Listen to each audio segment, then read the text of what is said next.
Hello students, RBSE में chapter 14 परमाणु संरचना एटॉमिक स्ट्रक्चर कंटिन्यू चल रहा है।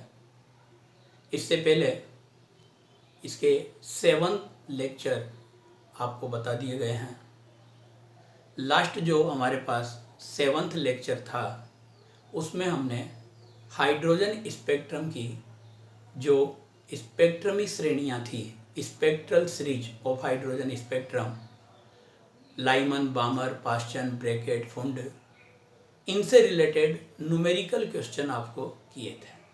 कुछ एग्जाम्पल बताए थे मैंने किस तरीके से हम एनर्जी के बेस पर नंबर ऑफ लाइंस निकाल सकते हैं, स्पेक्ट्रमी रेखाओं की संख्या निकाल सकते हैं, किस तरीके से हम स्पेक्ट्रमी रेखा की तरंगदैर्ध्य वेवलेंथ फाइंड कर सकते हैं। ये सारी बात हमारे इसमें लास्ट 7th लेक्चर में हुई थी। आज जो इसका लेक्चर है इसमें सबसे पहले हम बात कर रहे हैं उत्तेजन ऊर्जा एवं उत्तेजन विभव, excitation energy, excitation energy and excitation potential. उत्तेजन ऊर्जा एवं उत्तेजन विभव, ये हमारे पास टॉपिक है। आपको मैंने जब एटॉमिक स्ट्रक्चर का चैप्टर स्टार्ट किया था और एनर्जी लेवल्स के बारे में जब बात की थी, ऊर्जा स्तर के बारे में, तो उस समय भी बताया था कि जो फर्स्ट ऑर्बिट होता है, जो न्यूक्लियस के नियरेस्ट ऑर्बिट जो होता है, नाभिक के निकटतम जो कक्षा होती है, उसको हम कहते हैं मूल अवस्था, फंडामेंटल स्टेट। और जो फंडामेंटल स्टेट के बाद यानी प्रथम कक्षा के बाद, फर्स्ट ऑर्बिट के बाद जो second orbit, third orbit, fourth orbit ये होते हैं, ये इलेक्ट्रॉन की एक्साइटेड एनर्जी लेवल्स, उत्तेजित ऊर्जा स्तर कहलाते हैं। जैसे n बराबर 2 को हम प्रथम उत्तेजित ऊर्जा स्तर बोलते हैं, first excited energy level. n बराबर 3 को हम सेकंड एक्साइटेड एनर्जी लेवल, द्वितीय उत्तेजित ऊर्जा स्तर बोलते हैं। द्वितीय उत्तेजित ऊर्जा स्तर, सेकंड एक्साइटेड एनर्जी लेवल किसको बोलते हैं? n=3 को। और इस तरीके से कंटिन्यू चलता है। तो अगर किसी इलेक्ट्रॉन को निम्नतम ऊर्जा स्तर से उच्चतम ऊर्जा स्तर में भेजा जाए, लोअर एनर्जी लेवल से हायर एनर्जी लेवल में ट्रांजिट किया जाए, संक्रमण किया जाए उसका निम्नतम ऊर्जा स्तर से उच्चतम ऊर्जा स्तर में, तो उसके लिए जो ऊर्जा आवश्यक होगी, रिक्वायर्ड एनर्जी फॉर एक्साइटेशन, जो एनर्जी जो रिक्वायर्ड होगी उसी को हम एक्साइटेशन एनर्जी या उत्तेजन ऊर्जा कहते हैं। यानी आप समझ लीजिए, किसी परमाणु में इलेक्ट्रॉन को निम्नतम ऊर्जा स्तर से उच्चतम ऊर्जा स्तर तक पहुंचाने के लिए आवश्यक ऊर्जा उत्तेजन ऊर्जा कहलाती है। The required energy for transit an electron from lower energy level to higher energy level is called excitation energy. And तथा इस ऊर्जा के लिए इलेक्ट्रॉन को जितने विभव से त्वरित किया जाएगा, for this required energy potential from which electron excited, electron को जितने विभव से उत्तेजित किया जाता है वही विभव उत्तेजन विभव या एक्साइटेशन पोटेंशियल बोला जाता है। उत्तेजन विभव कहते हैं उसे। किसको? जो ऊर्जा, जो विभव किसी इलेक्ट्रॉन को उत्तेजित करने के लिए उत्तेजित ऊर्जा प्रदान करता है, वही विभव उत्तेजन विभव कहलाता है। The potential required for excited an electron from lower energy level to higher energy level is called excitation potential. अब सपोज करो कि आप इलेक्ट्रॉन को n1 लेवल से और n2 लेवल में भेज रहे हैं। n1 एनर्जी लेवल से कहाँ भेज रहे हैं? n2 एनर्जी लेवल में, n1 ऊर्जा स्तर से n2 में। तो आपके पास जो रिक्वायर्ड एनर्जी यानी एक्साइटेशन एनर्जी होगी ई, इज इक्वल टू हो जाएगी बेटा En2 minus En1। Second energy level या हायर एनर्जी लेवल की energy minus lower energy level की एनर्जी, ये आपके पास दोनों का डिफरेंस एक्साइटेशन एनर्जी को बताता है। En2 minus En1 since En is equal to minus 13.6 Z square upon n square electron volt, ये आपने यहाँ पर कैलकुलेट किया था एनर्जी का फॉर्मूला, तो ये यूज कर रहे हैं यहाँ पर। तो ई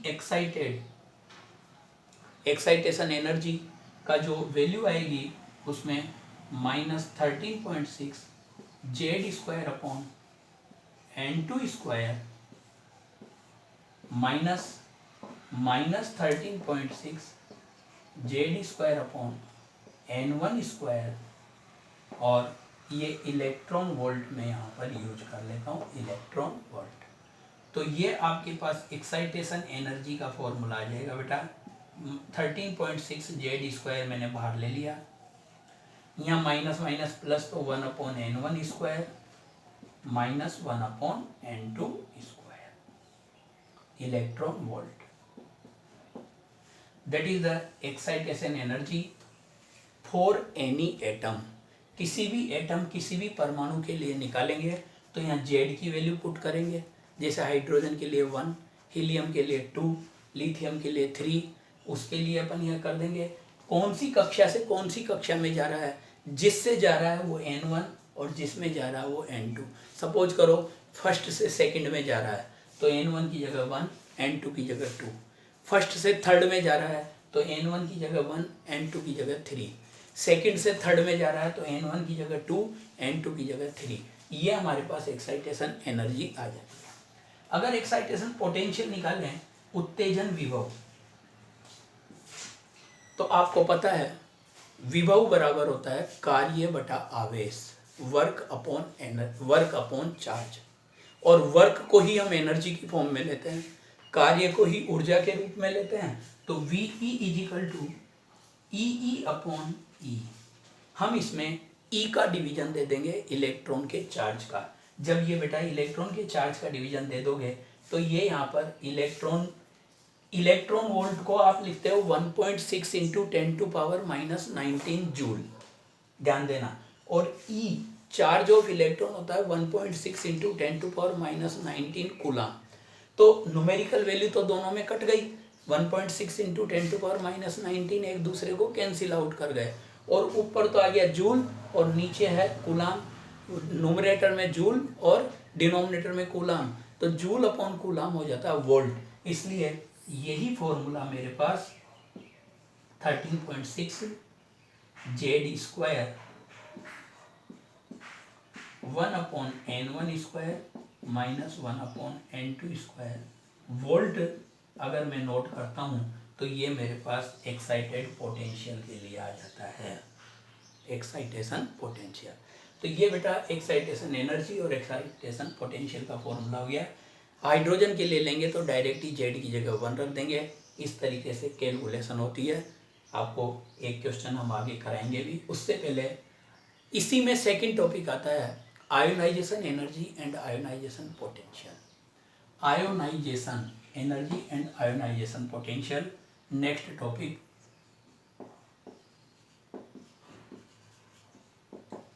ionisation energy and ionisation potential मतलब आयनन ऊर्जा एवं आयनन विभव, आयनन ऊर्जा एवं आयनन विभव। अब आयनन का मतलब क्या होता है, आयोनाइजेशन का मतलब क्या होता है? आयनन या आयनीकृत करने का मतलब है कि आप किसी इलेक्ट्रॉन को ऑर्बिट से बाहर निकाल रहे हैं, यानी एटम से ही बाहर निकाल रहे हैं। मतलब उसे उसकी ऑर्बिट से, उसकी कक्षा से अनंत पर ले जा रहे हैं, इन्फिनिटी पर ले जा रहे हैं। अनंत पर ले जाने का मतलब आपने परमाणु से बाहर निकाल दिया, एटम से बाहर निकाल दिया, ऑर्बिट में जो इलेक्ट्रॉन रिवॉल्व कर रहा है उसको, और उसके लिए आपको जो रिक्वायर्ड एनर्जी होगी वही आयोनाइजेशन एनर्जी होगी। मतलब डेफिनेशन समझ लो, किसी इलेक्ट्रॉन को किसी परमाणु की कक्षा से बाहर निकालने के लिए आवश्यक ऊर्जा आयनन ऊर्जा कहलाती है, तथा इसके लिए आवश्यक विभव, जिस विभव से इलेक्ट्रॉन को त्वरित किया जाता है, वही विभव आयनन विभव कहलाता है। Required energy for emitting electron out from nth orbit, किसी भी ऑर्बिट से इलेक्ट्रॉन को आउट करने के लिए, बाहर निकालने के लिए, आउट करने के लिए जो रिक्वायर्ड एनर्जी होगी for out coming electron from nth energy level is called excitation energy, जिसको दूसरे शब्दों में यह भी कह सकते हो कि किसी भी परमाणु को आयनीकृत करने के लिए आवश्यक ऊर्जा। Required energy for ionised an atom, किसी परमाणु को आयनीकृत करने के लिए आवश्यक ऊर्जा। Required energy for ionised an atom, वही आपके पास आयनन ऊर्जा होती है। और जिस विभव से इलेक्ट्रॉन को त्वरित किया जाता है, the required potential for accelerate electron is called ionization potential. तो बेटा मैंने ये क्यों नहीं मिटाया था, इसीलिए नहीं मिटाया था कि अब यहाँ ई आई आयोनाइजेशन जब लोगे तो N2 की जगह इन्फिनिटी आ जाएगा और N1 की जगह N आ जाएगा, यानी किसी भी nवीं ऑर्बिट से आप इलेक्ट्रॉन को बाहर निकाल रहे हो, तो बाहर की एनर्जी ई इन्फिनिटी और ई एन। जब आप ये यूज करोगे तो इन्फिनिटी के लिए तो यहाँ पर ये और n के लिए ये आई गया। अब इन्फिनिटी वाली एनर्जी तो जीरो होती है, ई आई, तो ये जीरो होती है, तो ओनली आपके पास यहाँ पर क्या बचेगा बेटा, ये आ जाएगा E I is equal to, ये तो जीरो हो गई, 13.6 Z square upon n square electron volt. ये आपको आयोनाइज्ड एनर्जी चाहिए, आयोनाइजेशन एनर्जी। अगर हाइड्रोजन एटम के लिए ले रहे हैं तो जेड की जगह 1 रख देंगे। फर्स्ट ऑर्बिट के लिए ले रहे हैं तो फर्स्ट ऑर्बिट की यहाँ पर n is equal to 1। Second orbit से एक्साइट आयोनाइज करने के लिए ले रहे हैं तो n is equal to 2। Third orbit से आयोनाइज करने के लिए ले रहे हैं तो एन इज इक्वल टू 3।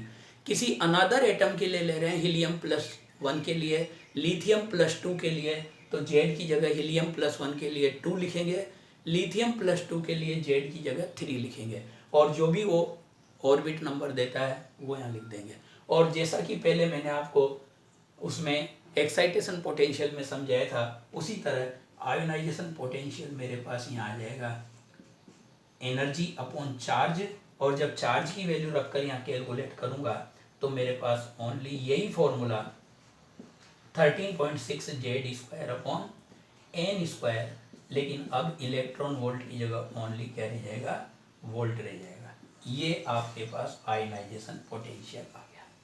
तो इस तरीके से हम excitation potential, excitation energy, ionization potential और आयोनाइजेशन एनर्जी, इन सब की कैलकुलेशन यहाँ से कर सकते हैं। जैसे एक मैं आपको यहाँ पर एग्जाम्पल के तौर पर हाइड्रोजन के लिए बात करता हूँ कि जैसे अपने पास सपोज करो हाइड्रोजन स्पेक्ट्रम की एनर्जी लेवल्स दे रखी है हाइड्रोजन एटम के लिए, और ये हमारे पास इस तरीके से है।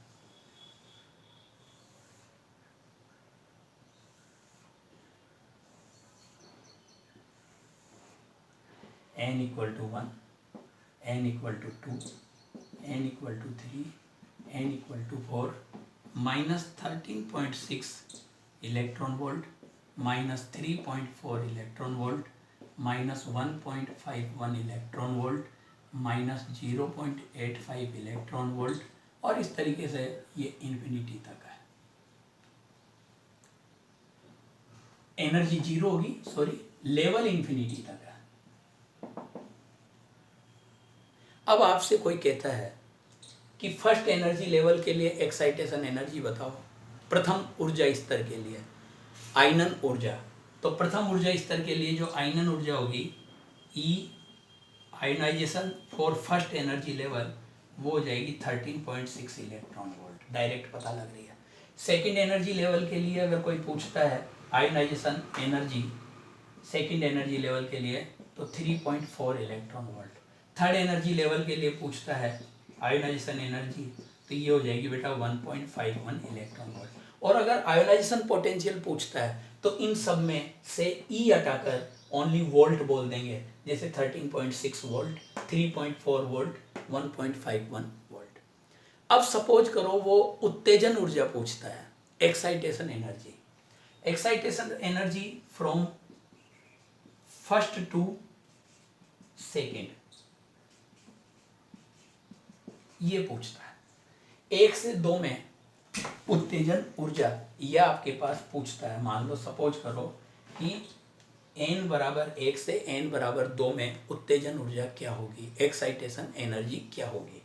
तो ये निकालने के लिए n इजिकल टू 1 से n इजिकल टू 2 के लिए जब आप बात करोगे एक्साइटेशन एनर्जी, तो यहाँ पर En2 माइनस En1 आपके पास आई थी, तो minus 3.4 electron volt minus 13.6 electron volt, तो कैलकुलेट करने पर आएगी बेटा 10.2 इलेक्ट्रॉन वोल्ट।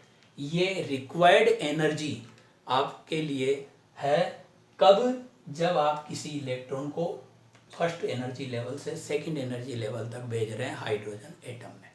अगर सेकंड से थर्ड में एक्साइट कर रहे हैं तो सेकंड से थर्ड के लिए अगर एक्साइटेशन एनर्जी आती है from n is equal to 2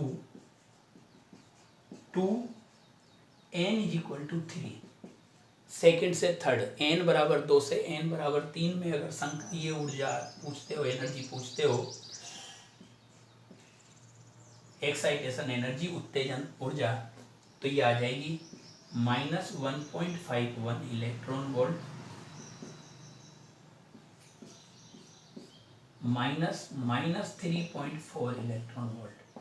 solve करोगे तो ये आएगी 1.89 इलेक्ट्रॉन वोल्ट।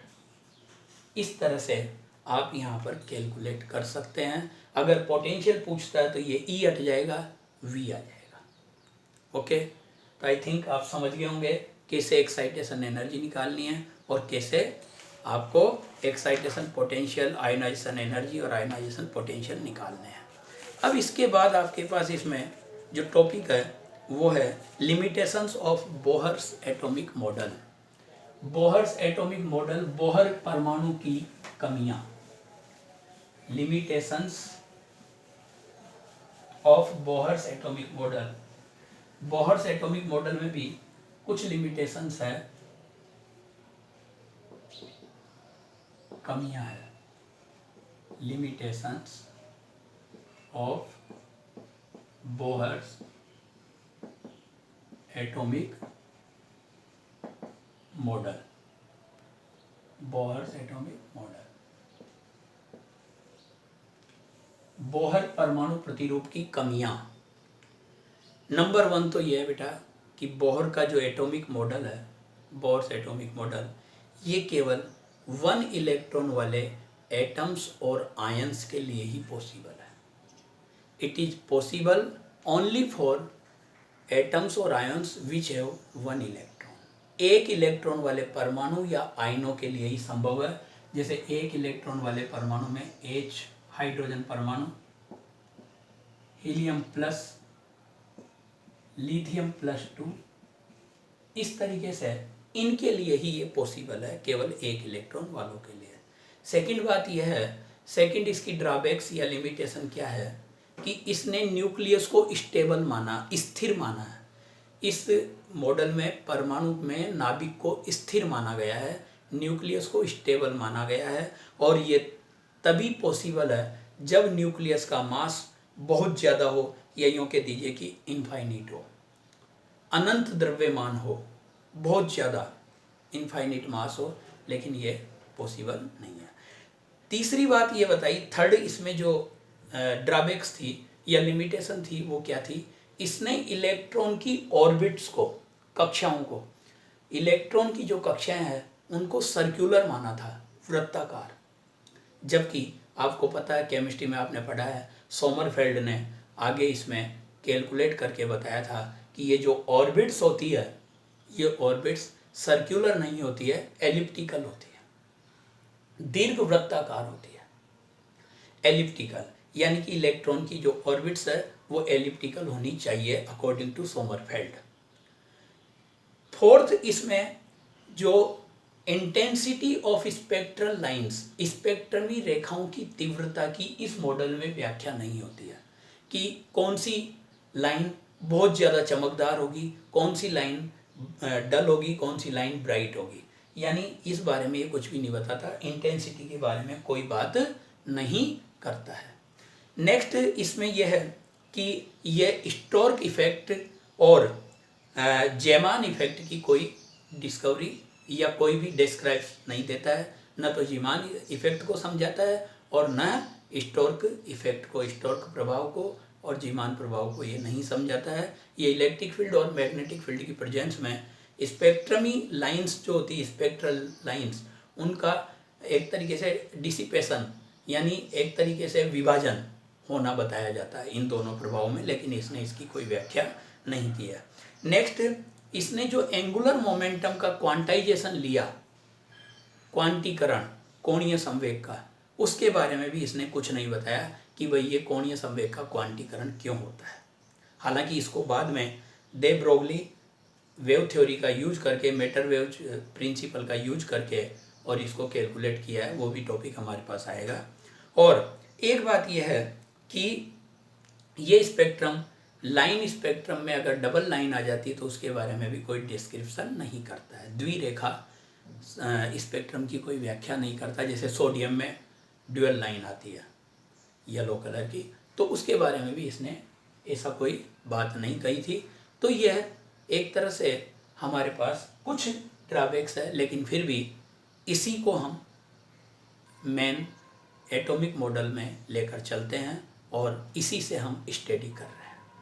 हमारा इस चैप्टर का लास्ट टॉपिक है बेटा, जो आखिरी टॉपिक इसका है वो है explanation of Bohr's quantum condition on the basis of de Broglie principle. De Broglie सिद्धांत से बोहर के क्वांटम प्रतिबंध का स्पष्टीकरण। डी ब्रोगली सिद्धांत से बोहर के क्वांटम प्रतिबंध का स्पष्टीकरण, एक्सप्लेनेशन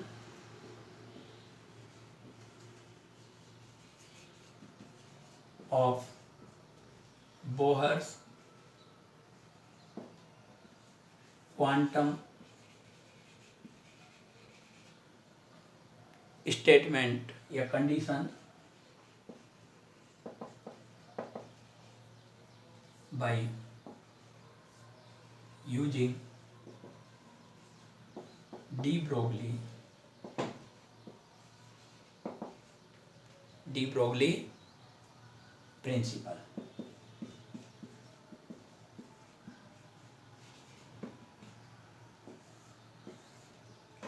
किस तरीके से यह है जो आप देखिए, देखो ये बताया गया था कि जब भी इलेक्ट्रॉन किसी ऑर्बिट में, किसी कक्षा में घूमता है, सर्कुलेट होता है, रिवॉल्व होता है, तब तक वह न तो एनर्जी लूज करता, न तो ऊर्जा उत्सर्जित करता है और न ही ऊर्जा का अवशोषण करता है, न एनर्जी गेन करता है। नाइदर लूज नॉर गेन, यानी उसकी ऊर्जा स्थिर रहती है। एक ये बात बताई थी। दूसरी बात यह है कि जब भी कोई कण, जब भी कोई पार्टिकल अगर मान लीजिए मूव कर रहा है, मोशन में है, तो वह पार्टिकल के साथ साथ वो वेव पैकेट की फॉर्म में भी बिहेव करता है, तरंग पैकेट के रूप में भी व्यवहार करता है। तरंग के रूप में ये डी ब्रोगली ने माना था कि गतिशील कण हमेशा किसके रूप में व्यवहार करता है, तरंग के रूप में, वेव की फॉर्म में।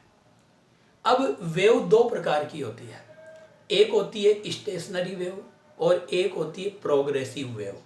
एक होती है अप्रगामी तरंग, एक होती है आपके पास प्रगामी तरंग। अप्रगामी तरंग वो होती है जिसमें एनर्जी कांस्टेंट रहती है, या यूँ कह दीजिए कि एनर्जी एक लॉन्ग डिस्टेंस तक प्रोपेगेट नहीं करती है, ऊर्जा लंबी दूरी तक संचरित नहीं होती है और केवल 2 पॉइंट्स के बीच में डेफिनिट पॉइंट्स के रूप बीच में ही वो कांस्टेंट रहती है। ये अप्रगामी तरंग के लिए होता है, स्टेशनरी वेव के लिए, कि जिसमें ऊर्जा दो निश्चित बिंदुओं के बीच में स्थिर रहती है। अब दो बातें आ गई। डी ब्रोगली ने बोला कि ये पार्टिकल के साथ साथ वेव पैकेट की फॉर्म में होता है, या वेव पैकेट के फॉर्म में मोशन करता है, तरंग पैकेट के रूप में गति करता है। दूसरी बात ये आई कि ये जब गति करता है तो ऊर्जा का उत्सर्जन या अवशोषण नहीं करता, यानी कि इसकी एनर्जी कांस्टेंट रहती है। तो श्रोडिंगर ने इस सारी बात को लेकर ये बताया कि इलेक्ट्रॉन जब न्यूक्लियस के अराउंड घूमता है, रिवॉल्व करता है, जब इलेक्ट्रॉन नाभिक के चारों ओर घूमता है तो वह अप्रगामी तरंग के रूप में व्यवहार करता है। It behaves like stationary wave. जब भी इलेक्ट्रॉन नाभिक के चारों ओर किसी कक्षा में घूमता है तो ऊर्जा स्थिर रहती है, और वो तरंग के रूप में है तो उससे संबंधित तरंग, related wave from revolving electron, उससे संबंधित तरंग को अप्रगामी तरंग कहते हैं। और स्टेशनरी वेव के लिए ये बताया गया, अप्रगामी तरंग के लिए ये बताया गया कि जो ऑर्बिट की जो परिधि है, कक्षा की जो परिधि है, वो लैम्डा की पूर्ण गुणज होनी चाहिए। सरकमफेरेंस या periphery of orbit is equal to multiple integer of lambda. परिधि लैम्डा की पूर्ण गुणज होनी चाहिए। तो ये स्टेशनरी वेव्स के लिए nth ऑर्बिट में ये बात आती है बेटा कि उसकी जो सरकमफेरेंस है वो लैम्डा की पूर्ण गुणज होनी चाहिए, 2πrn = n lambda. That is equation number 1। ये जो थ्योरी मैंने समझाई उसके बेस पे लिखा है। But from de Broglie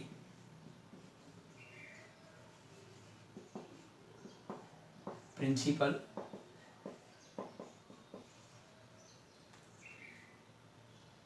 P equal to, और लैम्डा इक्वल टू लिख लेते हैं, लैम्डा इक्वल टू h/p। और nth ऑर्बिट के लिए यदि बात करो तो lambda equal to implies that lambda equal to h/mv, p = mv होता है। तो लैम्डा की जगह डी ब्रोगली प्रिंसिपल से आया h/mv। ये वैल्यू हम पुट करेंगे इक्वेशन फर्स्ट में। On putting